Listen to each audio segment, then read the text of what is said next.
Really good spot for the Philadelphia 76ers tonight as they host the Golden State Warriors, beginning their 3-game road trip. Sixers at home. Real good spot with no Steph Curry, Jimmy Butler in the lineup. Welcome to the PHLY Sixers pregame show. We are live from the Xfinity studio. Rich, Devon, Bree, President of Basketball Operations. Great to be with all of you.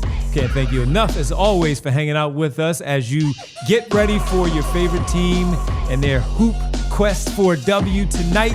We appreciate you hanging with us here on the podcast. We are presented by Bet365. Whatever the moment, it's never ordinary at Bet365. Make sure you download the app. Use code PHLY365 when you sign up. Whatever the moment, it's never ordinary at Bet365. We'll get to Bet365 a little bit more later on in the program at the end of the show to give out our pregame picks. As always, we must talk about the improved defense that we didn't know existed, that Rich unearthed a little bit earlier today, and also some injuries with in and out of the lineup for the Warriors and the Sixers. We start with the Sixers. Rich, Paul George out tonight. You get Quentin Grimes in. Obviously, Maxey is back, McCain, all of that. Edgecombe, no problem. But we're still waiting for the big fella to find out if Joel Embiid is in the lineup. So this is par for the course right now for a Philadelphia 76er fan and wondering who's in the lineup tonight.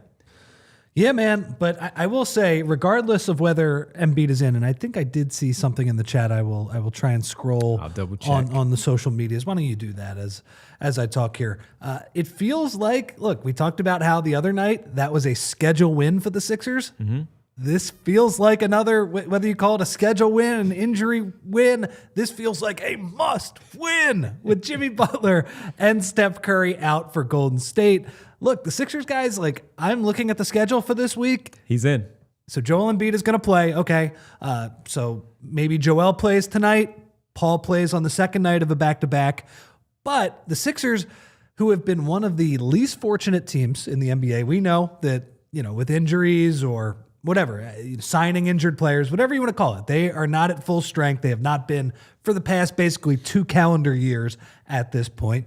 It is rare for them to get the injury luck. And man, they get Washington the other night, and they're looking at these 3 games. It's looking like no Steph or Jimmy tonight, no Giannis tomorrow night in Milwaukee for the second time in a couple of weeks, and maybe no Luka over the weekend because he's back in Slovenia because he's having a baby. Mm-hmm. Man, you got to take advantage of this. Like, as teams were kicking the Sixers' butts all of last year, and when even early on, like when Orlando the other night kicked their butts when they didn't have any of their guys for the most part, like those teams, they didn't say sorry. Like they weren't apologetic to the Sixers because the Sixers were shorthanded. They just took the win.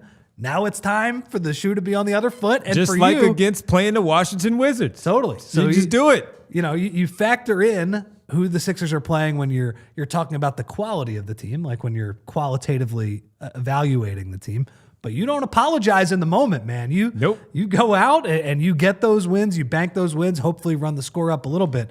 Devon, I was looking. So without Steph Curry and Jimmy Butler on the season, Golden State is averaging 102 points per 100 possessions, which is nothing, man. That's like one of the worst marks. It's a first percentile mark on cleaning the glass. Yeah. They can't score, and with the improved defense that we're talking about with the Sixers, although I will say, no Paul George, who I think has been the Sixers' best defensive player, and Joel in the game, who's been one of the Sixers' worst defensive players, this still should be a team that you are able to stop in this game. So, look, the schedule has broken right for the Sixers in terms of injuries.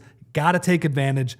Got to at least get 2 of these 3 games, even with the Sixers having guys in and out of the lineup as well. And I think part of what you say when you bring up the offense of the Golden State Warriors and what they are not capable of doing with Steph Curry and Jimmy Butler out of the lineup, they're searching for who is going to run the offense. Now, I did watch, and Jimmy Butler played, so I did watch the game the other night where they came back, a furious comeback to break a 20-point lead that Oklahoma City had at home, Golden State was. They came back and they eventually lost, but Jimmy Butler was on the floor. And they were still down 20 with Jimmy Butler on the floor. They just made a big-time comeback in that game after we finished postgame, and fortunate for us, got an 11 o'clock start that night where we can watch the entire game. But with that here, the one thing you don't have to worry about is Tyrese Maxey is in the lineup. Sure. And Joel Embiid, with all the defensive concerns, is in the lineup.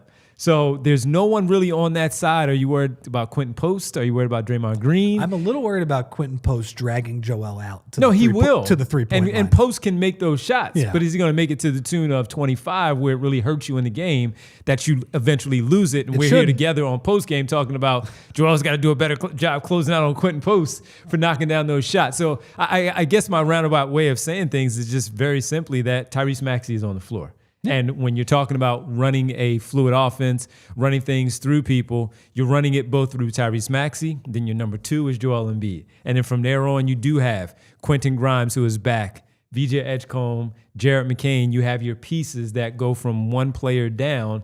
When with the Golden State Warriors, I know Steve Curry is going to certainly have an offense to run tonight. They're going to have something drawn up to run with these possessions. But Tyrese Maxey and Joel Embiid are better than them in that way. So that's where I think the difference is, and that's why, to your point, the Sixers should win this basketball game tonight. They should, and their offense looked much better, again, against Washington, so playing Washington helps, but against a bad team, offense looked crisper, ball movement was better, felt like their ball screens were hitting at the right time, just felt like everybody was more on the same page. Now, Golden State presents a little bit more of a defensive test or an offensive test with Golden State's defense than Washington, but I do think this is another game where the Sixers should be able to get into the flow of their offense. They do have Joel, who has been better for their offense. I know I'm getting on him for the defense, but he's still capable of dropping 20. And he's the shooting and the passing and all those things. The offense has been pretty crisp with him in the game.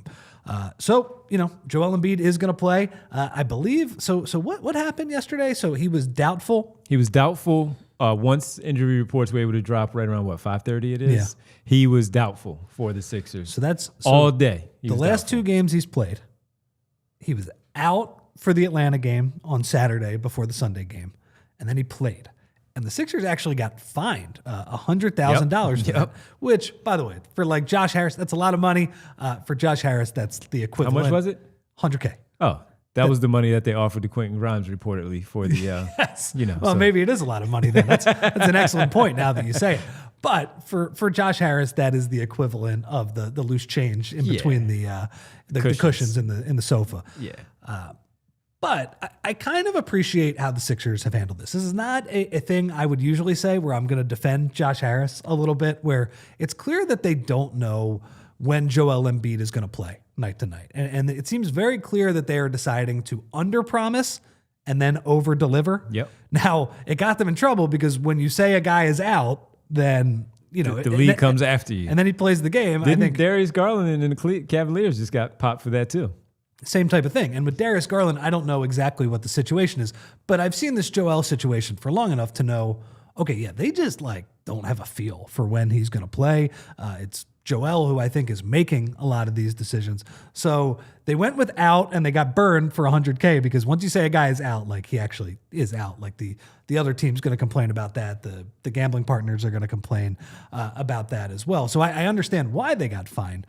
So this time they go with doubtful instead, trying not to raise the hope in the fan base or really just lie to people that he's going to play because they've been burned with that in the past few years, and they've been criticized for that, I think rightfully so. Mm-hmm. So that's what they are doing. So I think, maybe making it doubtful so you don't get fined and saying, hey, there's a shot he might play. Doubtful is going to mean we don't really know. He gets upgraded and he's going to play, and that's where we're at, man. No, it's good, and it's good to have him back out there because tonight, when we continue to talk about, look, they're 11-9 right now, and ever since I keep getting it wrong. 4-0 start or 5-0 start? Was it 4-0? 4-0. And then they went and 4-1, and then they beat Brooklyn and all that stuff. All right. Well, after that 4-0 start, we've just seen them win one game, lose one. They've been pure mid. Win one, lose two. Come back, win one. This is where you need to win two. And maybe 3 if we jump ahead, and we'll talk about this post game. But looking towards the Milwaukee Bucks without Giannis Antetokounmpo, who's going to be out for a little bit with the strained calf, this is where you have to. We've been talking about stacking these wins early in the season, and after 20 games, 11-9 record, you're like, okay, cool. You should have lost some of the ones you won, but you should have also won some of the ones that you lost. They're about where they should be. So they're exactly where they're supposed to be. Yep. So now that we look at this next 10 and the next 20. Opportunities are presenting themselves, as Rich pointed out. You can't worry about when you're the Cleveland Cavaliers and Joel Embiid is not playing. You're supposed to beat the Philadelphia 76ers. And in this case, the 76ers on their home floor are supposed to beat the Golden State Warriors without Steph Curry and Jimmy Butler in the lineup. You need to beat this basketball team. As well coached as they are, Draymond Green, Hall of Famer, some former Sixers coming back and they may want some revenge, all those things that you want to factor into what happens. Buddy, Seth, all of them, right? DeAnthony Melton was rumored to maybe come back. I think he might play tonight. Is he active? Okay, so all of those guys, they might want to prove some things, but guess what? You're better than them. Yeah. You're better than them, and you should take care of your business tonight, and we'll get to tomorrow, especially seeing how things play out this evening against the Golden State Warriors. But this is a golden chance, as we have for the Thumb, for them to, a golden opportunity for them to pick up a win 2 in a row, and get 3 games over 500, where you're not constantly hovering around that 1, and then maybe it's 2. Get 3. So if you do drop one of the next 2, you're still right there at that 3, and then going into the next week, everything starts over. You get a break. You get Indiana, who is not a good basketball team either, but they have some good players, but they're not a good basketball team. Pascal Siakam, Nembhard, Mathurin, all those guys are still there. Everything that the Sixers have working against them in terms of just all the minutes their guys have played, you get them with a nice break. You get a chance for Maxey especially, but also VJ. Maybe you get George and Embiid on the floor at the same time once again, and who knows with some of the other players that have been banged up recently as well. So the point of it all is you need to win tonight with those guys out for the Golden State Warriors, and with the Sixers having their lead guy, their second and most important player on the team as well. And then you go down the list of everyone else that's available this evening. Al saying, don't let Buddy get hot. And I agree with that. So they have NBA players who, right? But this is a team that you should beat. Again, it's the NBA, and the Sixers are, as Devon said, they are basically win one game, lose one game. Their point differential suggests they are basically 1 game above 500. Well, they're 2 games above 500. So they're right about where they should be. They play close games all the time. So it's not a given that they're going to win this game, but they should. Real quick, just because we mentioned the Giannis thing. What do you make of the big story in the NBA yesterday? The Giannis, it seems like he's trying to not be the bad guy in Milwaukee, where it's clear that he wants out. I don't really understand why it didn't happen in the offseason, but he's sort of playing the leak game through Shams, where it's like, ooh, they're talking about their future now. It's like, well, like, you could have talked about your future in the offseason. I don't know. The whole thing, it just seems like he wants out, and I don't know why they couldn't have come to a head in the offseason. Well, to your point of saying that he doesn't want to be the bad guy, part of not being the bad guy is him saying we don't need to address this anymore until next offseason. We're not talking about this anymore. I'm a buck. I'm gonna finish a buck and all of that. Gonna keep it a buck. And keep it a buck. But to your question, it doesn't seem like he's keeping it a buck based on that injury that took place yesterday. Now, PTSD for me, when it happened, I was watching it and I said, that looks like what I did, where I just kind of looked back and fell to the floor with my Achilles. I thought Achilles. And it was weird because it's like the basketball gods were saying something and he dropped to the floor and this is what you get kind of deal. But thankfully it wasn't, because it's a painful recovery. It's a painful injury to have to deal with. It messes with you emotionally and all that stuff. Now he has to figure out what's going on. So is it ironic enough where it's December now and we know in a couple of weeks that players that were signed to extensions and signed to free agent contracts are now eligible to be traded at a certain part of December? No, of course not. 10 days from now. They know exactly what they're doing. Now, I would never peg Giannis to be one of those players that would fake an injury to not play basketball in order to get what he wants. That is weird to me. He's not going to miss too many games either, because it's during the cup and all that. The break. Yeah, I mean, their roster. But he doesn't strike me as that kind of guy. He's ultra competitive. He's going to play through whatever, and if they can get their trade done, they'll get their trade done. He doesn't seem like the type that would fake something like this in order to sit down. But Devon, like, just the thing that's crazy to me is that this should have happened in the offseason if he really wanted to go, because you know what they did? They stretched Damian Lillard, and now he's going to be on their books for 5 more years. Like, it's a crippling move, nuts. Man. It's like, yeah, it's nice that you signed Miles Turner, but like, if you sign Miles Turner, you got to like have some confidence that Giannis is going to be there. their roster is not very good. This game, Sixers should win tomorrow night. We joke about shorthanded Doc. Shorthanded Doc has not won too many games with that roster, although they did win that game against Pistons last night. Yeah. Yeah. Good win, too. That is a good win, but Very there good haven't win. been a lot of those good wins. No. I don't know. It'll be interesting because that is a league-altering potential trade, Giannis. And there are a lot of teams that will want to get in the Giannis sweepstakes. so it sounds like he wants to go to the Knicks, but they don't really have the best asset. They kind of just have... They have the players. They have win-now guys. They don't have the picks. They have win-now guys. But I think with Giannis, you would preferably want both if you're the Bucks, right? You'd say, Yes. So we want win-now players or young players that are going to be pretty good and also picks. And where's that lead you to? It leads you to one. And, would they make that move? Atlanta, with San Antonio, Houston, Oklahoma City, OKC. Yeah, if I'm OKC, I just leave everything. Yeah, alone. I think you just leave it. Yeah, I just leave everything alone unless it's like he's going to. You the just got to Spurs. mention that they can do it. They can do it. Yeah, they can do it. All right, we're gonna take a break. We come back. We see DPO says Broom and the Clippers pick for Giannis. Who says no? well, the other news was that The Clippers. Chris Paul got sent home yesterday, and that really isn't, that doesn't really affect the Sixers. Chris Paul is, unfortunately, as a huge point guard fan, is just not very good anymore. It's okay. He's had 40. He's had It's an fine. unbelievable Hall of Fame Famer. level career. One of the, we can argue about where he ranks all time with the point guards, but once you get to a certain level, I think you have to include him. No, but the thing that I recognized from that, I was like, all right, 2028, 2029, got those picks. I don't think they're going to bottom out at that point. I think Ballmer is going to be committed to having the team be at least average at that point, but he was committed to the team competing this year. Yeah, he was. And they're not competing right now, Devon. They're old and slow and bad.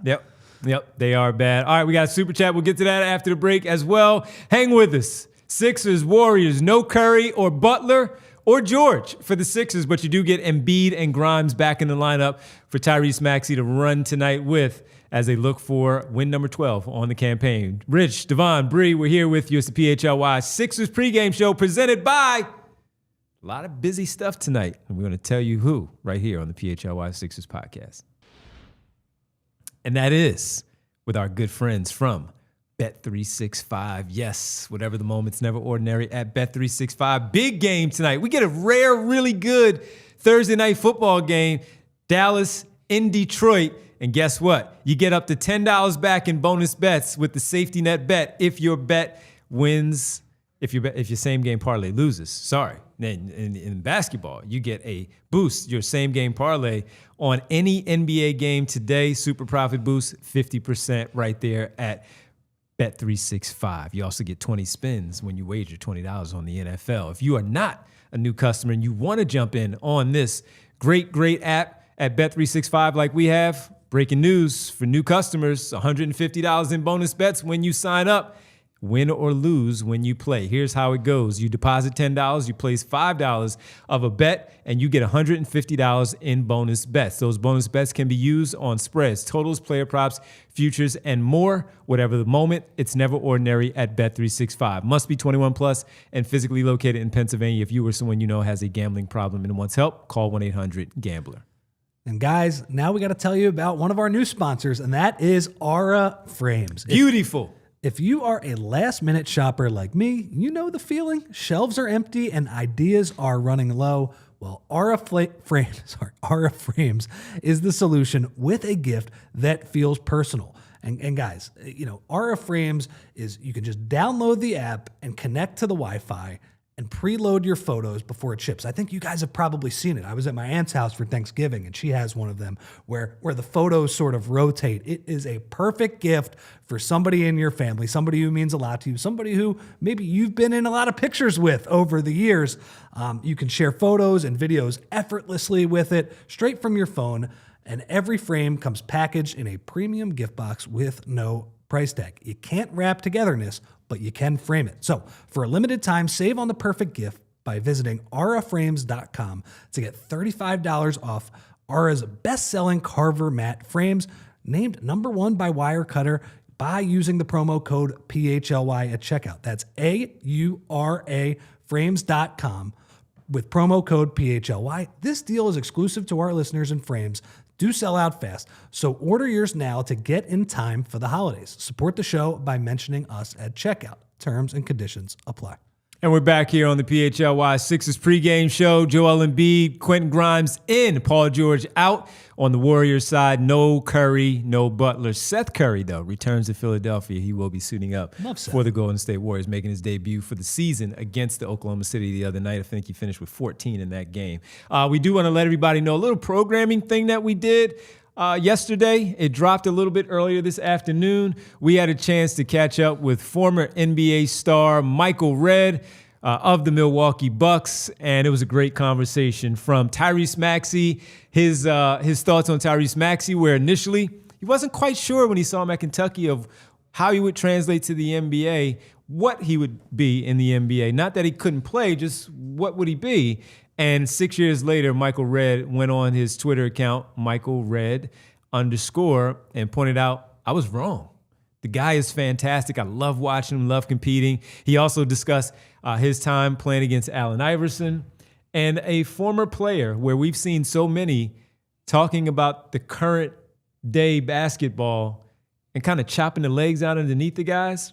He's uplifting the young players and talking about how much he loves the players in the NBA today and speaks positively about the NBA game as it is and all the players that they have. He spoke about, man, I don't know how many threes I would have been able to get up in this league. You know he can make some threes. So if you could, from the time we end this show, going to the start of the basketball game, or have it on while you're watching the basketball game, please go check it out on our YouTube page and hit the video section right there on top of all of the great things that we have, the grid of all the shows. Hit videos, and you'll see Michael Redd with us for a sit-down to discuss Maxey, Iverson, his Bucks, and so much more. And we appreciate Michael Redd for joining us. Gold medalist Michael Redd. I mentioned that in the conversation as well. All-star, gold medalist, right? Olympian. Lefty, too. As a lefty, one of my favorite players. I can't, like, off the top of my head, it was in that era. It was Manu and probably him. Michael Redd, just what a sweet shooting stroke. He got that thing way above his head and fired it. It was like a straight down, and like you said, it just came right up. Yeah, and he played a little bit on the Redeem team as well, and they got him on that roster because they're like, man, we need somebody who, if another team plays zone against us, we need a zone buster. Now that team ended up actually shooting the ball pretty well from three anyway, but yeah, I mean, Michael Redd seems like a great guy, and also just I really enjoy the fact that he is not one of those back in my day type of guys where you can be a back in my day type of guy, but if that's what your energy is the entire time, it gets a little too much. So why don't we talk about the it's just new more guys? of the back in my day. Guess what? I wish I could shoot that many threes. Yeah, that kind of thing. For sure. Yeah, that's true. That's always like, I wish I could take that many shots. By the way, he was at the game when Maxey dropped the 54. He told us he was at that game for the 54-point explosion by Maxey in overtime. Oh, does he live in Milwaukee? No, he was just there that there. particular night. Yeah, so it was great. It was great that he was there. So please go check it out, everybody. It was a fun conversation, and he also said he will be back on the show at some point during the season. That's awesome. He enjoyed it so much. So we appreciate Michael Redd for checking in with us. Let's talk about the improved defense that you have unearthed by looking at some numbers and some stats where the Sixers get off to their great 4-0 start, 5-1 that we always highlight after they lost to the Bulls, beat the Brooklyn Nets, and then we've seen how things have gone since then. But what have you seen in terms of the defense? Well, it's funny. So I want to shout out another guy who's prominent in the Sixers Twitter space. That's Trill Bro Dude. And he had a funny tweet where basically the Sixers guys, they rank 15th in offense and 15th in defense right now, which is just basically what we've said, it's right? Pure myth. It's win one game and lose one game. And honestly, after last year, that's okay, right? That's all right. I think baby steps. Let's get back to at least competent basketball. But anyway, I think as everybody knows, the Sixers, their first 2 weeks, they were an all offense, no defense sort of team. But since that 4-0 start, and again, they're 2 games under 500 since then, and those 16 games since, They have been 20th in offense, and I think some people might say at times that feels worse, right? Where it's just a lot of Tyrese Maxey having to go one-on-one at the end of the shot clock. It feels like they would be even worse than 20th, like they would be one of the worst teams in the league. All right, so they've been 20th in offense. But the other side of this coin, Devon, is that in those 16 games, a lot of which has not featured Joel Embiid, his 3-week absence, is all included during this stretch. They are 12th in defense, which I think before the year, we would not have said that this defensive personnel, where you have 3 guards who are playing a lot, and you have Andre Drummond, who is basically your center, which is your most important defensive position. That does not feel like an above average defense, but they are above average. Honestly, and sometimes those stretches can be fluky. Their 3-point shooting against, it's about average, so it really hasn't been that fluky in terms of that, and that's helped the Sixers stay afloat. So that's an important thing. I would say one other element to this too, where if you're looking for the potential to the defense to get even better, is that Paul George needs to play more, because statistically he is their most impactful defender, and I think even to the eye test you can see it. More so than Oubre, you think? Well, I think... And look, we haven't seen them together, yeah. So it's a little unfair together. But to your point, we also gave credit to Oubre for his start defensively. Yeah, no. And we kept saying, oh, Oubre needs George out there. Oubre is one of their better defensive players for sure. I mean, Oubre takes the job of usually guarding the other team's best guy, where Paul George doesn't usually do that. Mm-hmm. But he does have a statistical impact by sort of getting steals and playing off the ball. The numbers bear that out. So if he plays a little bit more, you might even get a little bit better defense. We'll see if that holds. I don't know. Again, it's been pure mid as I said for most of the season. But the defense, I think the other guy I would shout out, I already mentioned him. Like, I think this is the best defense Drum has played in a few years. Yeah. He's not perfect. He's not a very good rim protector, but he's doing his best.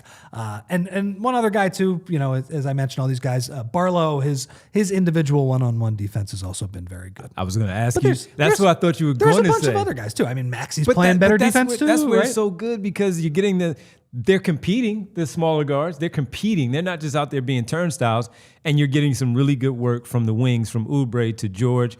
Sometimes you get it from Edwards from game to game, and then Barlow. Grimes has had some good games. Grimes has had some good ones as well. So this is they have, if they get the guys out there together, man, and if they get them all back out there together, maybe we'll get to see the best version of their defense. So we'll see, right? And they're going to play with Joel tonight, which I think the numbers and really the film for most of the year suggests that they're going to take a step back on defense tonight. Hopefully that isn't the case, but obviously just something to keep in mind that. Yeah, for about 3-4 weeks here, the defense has been pretty good. That's dope. Let's get to the Super Chats, Bree, because I got to put the glasses on. I'm good now because I have the glasses on. I loved Embiid. This is from Sean Wofford. I loved Embiid, but hate this in-and-out game stuff. How much did the Harden situation influence Morey to ensure he paid Embiid? What do you think? I think Embiid was the franchise, so it was never really all those whispers out there. Maybe some of them were true, but I mean, he's the franchise. He wasn't. It was a rented thing with James Harden to see if it was going to be a long-term, let me buy in, and it didn't work out. But I don't think that really plays all that much into it in this case. Yeah, I mean, Daryl Morey loves stars, and when I mean stars, we mean like top 5, right? And then the other guys. part of, was Paul George going to come here if Embiid wasn't going to be? Yeah, here? I think that's he viewed Paul George is a better fit, and I think he wondered if Harden was going to age like a star level player. We can discuss if that was actually the right decision, because look, James Harden does play pretty well and play a lot of regular season games. I think he has shown that over the past few years. But Sean, I agree with you that the in and out is very frustrating, but it's also just where the Sixers are right now. So yep, absolutely. Appreciate it, Sean. Marcus Blackstock says they can't stack wins with the instability of PG and Joel's availability if it affects rhythm and consistency and minutes and play of the others. Marcus, I agree, but we're working with the best that we can, right? And when we say stack wins now, we're just like, get 3 games over 500. Win 2-3 in a row, and then lose 1, and then get back to doing all that. And I think we're also saying bank the wins now. Yes. But because of the instability and the who's in and who's out element of this team, you're going to hit some rough patches later in the year. good to bank some wins now when you're really playing some teams that are banged up. Not to say that you have all your guys, because you don't, for sure. You don't have Kelly Oubre tonight. You don't have Paul George. It's not like you're missing nobody tonight. Yeah. But I think, number one, the fact that you have played pretty well shorthanded and you have a floor raiser like Tyrese Maxey, who's just going to bring it every single night and give you a certain amount of competency every single night, puts you at an advantage in those games.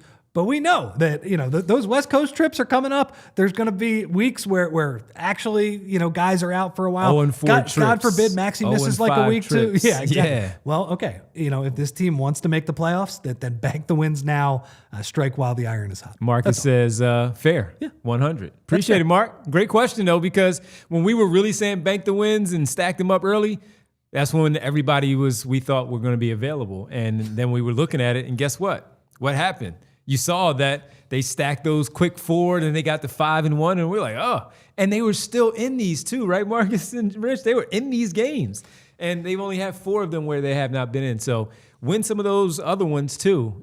But we really believe that they're right there in that middle of where they are for the season. Shmui's saying that PG looks healthy as a clam to his eye. Hopefully we see him tomorrow. He's still not playing back-to-backs, though. I think they're slowly working his way up. I'm not going to use the word. I'm not gonna pay the money for that. But we got stacks. Yeah, no, I think they are. Yeah, I think they're working his way to. Okay, he might be able to play back-to-backs maybe in a few weeks, but clearly hasn't been on the injury report. Minutes have gone up a little bit, so I think he's trending in the right direction for sure. All right, starters tonight. Bree has already shown it, but Joel Embiid at the 5, along with Barlow, and in the front court with them, that would be 1 Quentin Grimes. And then you have Edgecombe and Maxey in the backcourt to round out the starting 5 for the Golden State Warriors. It is going to be Draymond Green and Al Horford, former Sixer Al Horford. Oh, Al's playing that at the center position with Will Richard, fantastic rookie from Florida, and Moses Moody and Pods in the backcourt for Steve Curry's squad. Let's get to the Bet365 picks so we can wrap things up here and get everybody to their television to watch the game. Presented by Bet365, whatever the moment's never ordinary at Bet365. What do we have here, Bree? On the same game parlay. Bree's bet, simple. Joel, plus 20 plus tonight. Very easy work tonight. Plus odds, Bree. I like that. I'm curious, too. Al Horford has always played him well too, Bree. But so the good thing is that Al Horford, though, I think when he played him well, Joel was a more physical player, more of a post-up player. Yeah. Like Joel being a more of a complimentary player, I think he can get those shots. I totally agree. Great bet by Bree. And mine, Maxey's going to make 3 plus 3s tonight. And Will Richard, over 7.5 points. Somebody's got to score him. They're going to get the 91 way or over the other. 7.5? Give me that.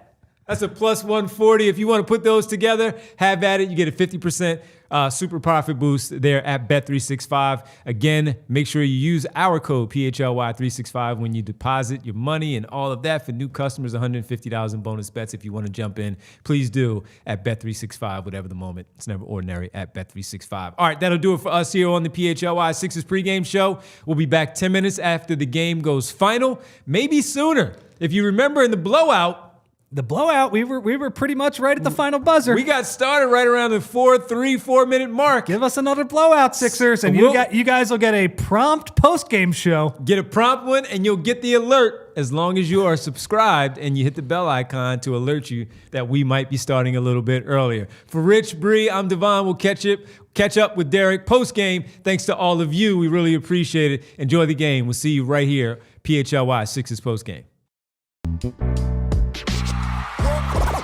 All silly like the mayor.